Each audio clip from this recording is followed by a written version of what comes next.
Alright, ladies and gentlemen, I'm here on the show, and I'm now here talking about some NFL. So we're going to get around 2 here, hashtag Dolphins wide receiver Tyreek Hill could miss their Week 8 game against the hashtag Patriots.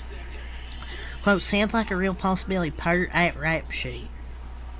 So Tua talked about what the offense will do without him. He said if we couldn't have Tyreek, that'd be tough, but the show goes on. So it looks like Tyreek Hill's going to miss their Week 8 game against the Patriots, which is a real possibility.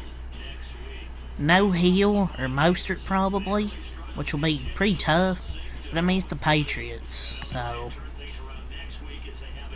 Tua's 5-0 against the Patriots in his career, so I think the Patriots will be fine. I don't know what happened to Tyreek Hill. So, but yeah, I think they'll be fine. I mean, the Patriots aren't a really good team, so the Patriots will lose that game to the Dolphins, even without Tyreek Hill. So, an update about Bijan Robinson. Hashtag Falcons running back Bijan Robinson practiced fully on Wednesday, so he should be able to play on Week 8 against the hashtag Titans. Robinson was active for the hashtag Bucks game on Sunday, but only played 11 snaps, receiving 1 touch. The Lakers are reportedly looking into why Atlanta didn't update the fans/Bucks about his illness over the weekend. So the Lakers are still reportedly looking into why Atlanta didn't update the fans or Bucks about his illness over the weekend. Didn't put him on the injury report or nothing. Wouldn't be surprised if he sat, but they listed him as full. You got probably some trust issues there. Probably why some people have trust issues. So, the hashtag Titans claimed former hashtag Cardinal safety Kayvon Wallace, per Tom Pelissero. Wallace started 5 games this season, recording 43 tackles, 4 passes defended, and an interception. The Titans recently traded safety Kevin Byard to the hashtag Eagles. And so, that's a good pickup for the Titans. He was pretty good for the Cardinals this year. 43 tackles, 4 passes defended, got an interception. I think it's a really good move after trading Kevin Byard to the Eagles to get Kayvon Wallace. I think the Cardinals made a mistake releasing Kayvon Wallace here.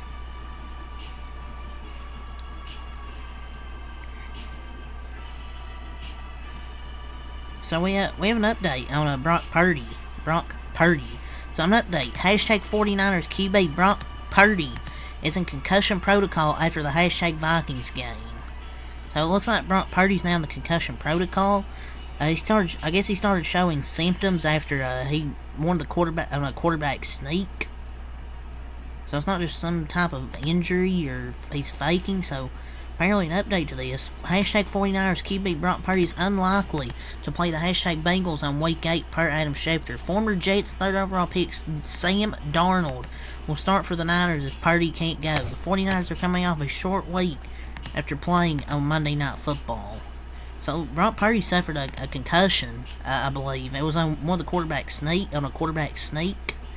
So we get to see Sam Darnold playing. That's horrible news, though. They can't lose 3 in a row. And I don't know if they can beat the Bengals without him, with Sam Darnold. I don't think it's a game changer. I think the Bengals might win that game, honestly. Now, Brock Purdy has a concussion, I think. And apparently, it was on a quarterback sneak. A video from Pro Football Talk, I believe it was a hit from number 58 of the Vikings diving in on the quarterback sneak, took a big hit. Those dang QB sneak plays, it's just unnecessary danger to the QB. If he did, then he should have been taken out of the game. Symptoms don't always show immediately. I'm an idiot. But he didn't show symptoms till yesterday.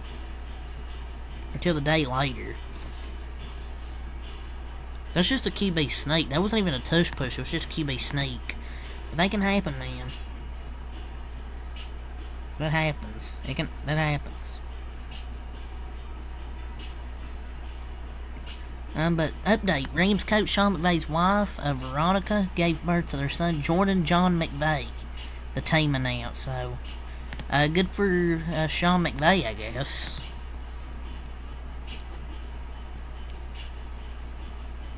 An update. The Broncos will be listening to trade interest on cornerback Patrick Surtain, safety Justin Simmons, offensive tackle Garrett Bowles, wide receiver Jerry Jeudy, wide receiver Cortland Sutton, and linebacker Josie Jewell. Says Albert Breer, the NFL's trade deadline is coming up, and Denver might make a move or two over the next 6 days. Over the weekend, @DM Rossini reported that the Broncos will listen to offers about, quote, every player, but are not having a fire sale. So what she's saying is they're not having a fire sale, but they're going to listen to offers about, quote, every player. So so he said they aren't shopping Patrick Surtain, but will listen to offers on him. I mean, it might as well be a fire sale. I would just try and rebuild, honestly. Get some good draft picks, get good young players, build up for the future. It's like what I would do if I'm the Broncos, but I guess they're not going to.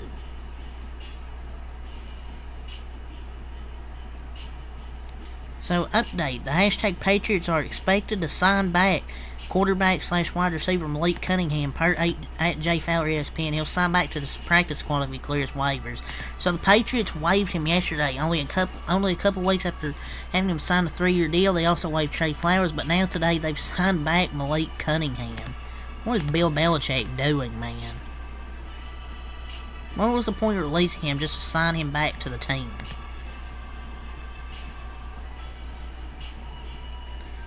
Just keep getting stranger, man, with Bill Belichick and the New England Patriots.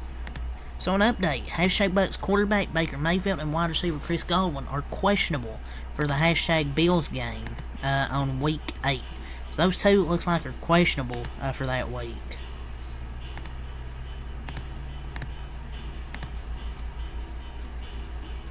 And I think they're both going to play, honestly.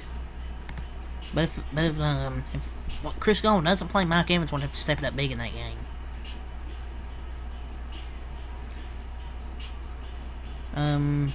So an update. Brand star defensive end Myles Garrett has purchased a minority stake in the NBA's Cleveland Cavaliers. He will serve as an official Cavaliers brand ambassador per Shams Charania.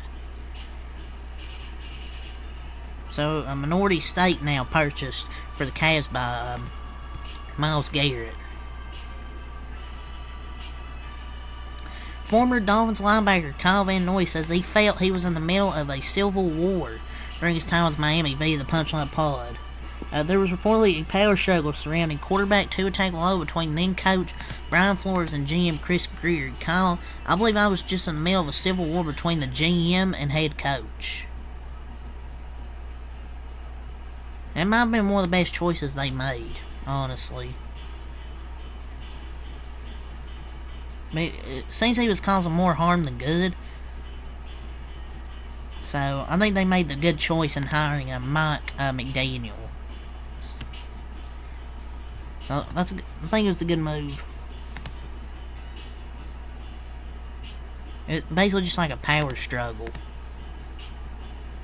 So, Deion Sanders is, quote, "You gotta believe Coach Prime Season 2 streams December 7th via NFL on Prime." That's a W. It's a good W.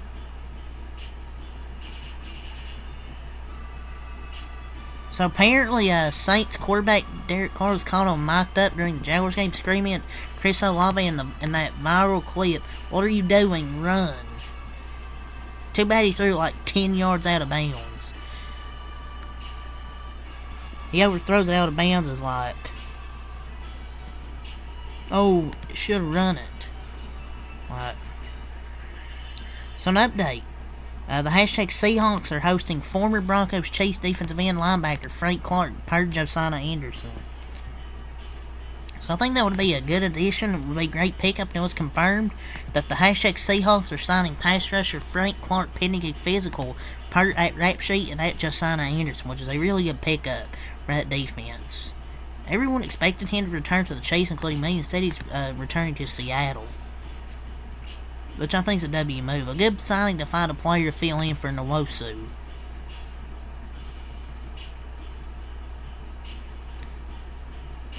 Update. The hashtag Browns are starting PJ Walker at QB for week 8 against the hashtag Seahawks. As it was reported today, Deshaun Watson will not practice with his shoulder injury.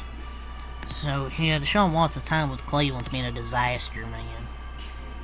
Former NFL tight end Rob Gronkowski says that there's too much Taylor Swift on TV during NFL games.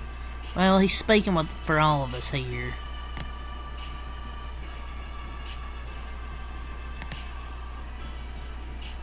He's speaking for all of us.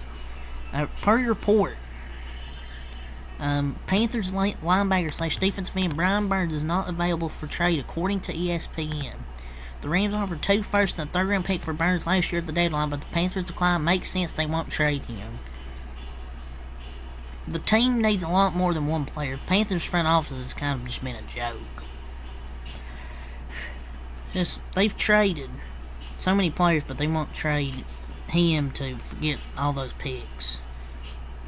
I mean, I get they need the picks, but he's one of their best defensive players, a big part of their defense.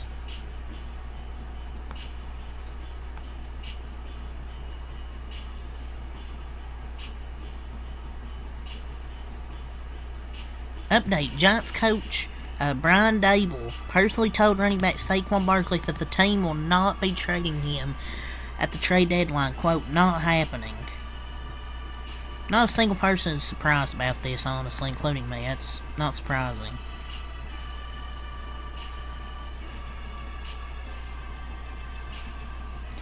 Update. The hashtag Packers are placing starting safety Darnell Savage on injured reserve, per at Rob Demovsky. Their season started so well and they've all so badly, losing to Las Vegas and now Denver. Per report, Raiders wide receiver Hunter Renfrow and the team are working together to find a trade to another team. Via Schultz report. The report added, quote, it really comes down to a fractional relationship with Josh McDaniels, end quote. That doesn't really surprise me. He deserves a better team. McDaniels is an awful head coach. Can't wait to see him go to a new team and play a lot better. Seems to be a recurring thing with Josh McDaniels. After he won the past 2 games as a practice squad player, the Browns officially signed QB PJ Walker to the active roster. That's insane, man. Deshaun Watson, $230 million for what? Here's your NFL Offensive Players of the Week. Week 7 in the NFC, A.J. Brown, Cameron Bynum, and Young Ho Koo. In the AFC, Lamar Jackson, Myles Garrett, and Dustin Hopkins. Yeah, I think well-deserved players here. So, per your report, an NFL team has made a trade offer to the Commanders for defensive end Montez Sweat, per Nikki Javdavala. No teams currently have made offers for Chase Young, so apparently the team has made an offer for Montez Sweat, which, I mean, I would probably try to offer for him first. Most INTs thrown through Week 7 in the NFL, minimum of 7, Jalen Hurts, Jimmy Garoppolo each with 8, Josh Allen, Jordan Love, Mac Jones, and Sam Howell with 7. And Jimmy Garoppolo with 8 picks already. Yeah, but Hurts with a pretty bad season so far. We'll see if he can step it up, though. Patriots cornerback J.C. Jackson cashing a free agent with the Chargers, signing an $82.5 million deal. A year later, he was healthy and active. Later traded back to the Pats. Now he's balling. He's allowed 6 total catches and 18 targets since came back to the team. Stephon Diggs, 3 catches, 36 yards. Devontae Adams, 2 catches, 27 yards. And Chris Olave, 1 catch, 13 yards. And defensive players are just under Bill Belichick. I guess that's just how it is. So Brock Purdy started the season on fire, but has really started the past couple of games while losing the first 2 regular season games of his career. Yeah, system QB. It's just the truth. He's a system quarterback. A Ravens fan went to the team store to buy Ravens' new hat and got with, quote, Steelers written all over it. How can something like this happen? Yes. That's pretty bad right there. The top 2 defenses in the NFL in points per game this season is the Ravens and the Chiefs, which is definitely surprising. Crazy Zach looked good versus KC's defense, but nobody else has. Per your report, former NFL safety Sergio Brown is set to face first-degree murder and concealment of dead body charges in Illinois with connection with his mother's death. According to TMZ, the hearing will take place at a Maywood courthouse several miles from where Brown allegedly killed his 73-year-old mom and dumped her body near a creek behind her home. Good. Hopefully he gets the death penalty. Will he? Maybe. Who knows? Update: Saints signed former Eagles tight end wide receiver Jordan Matthews and former Saints Jaguars QB Jake Luton to the practice squad. I mean, the Panthers trying to go deep in their bag here. Update. The Titans are planning to start rookie second round pick Will Levis on Sunday against the Falcons, and he'll be their primary QB per rap sheet. Malik Willis could play as well, but Levis is their primary guy for the game. Definitely not shocked. This will be interesting to see. Thought they were going to start Malik, but I'm glad they're starting Levis. But yeah, that's really all to say for this video, so until next time, like, peace.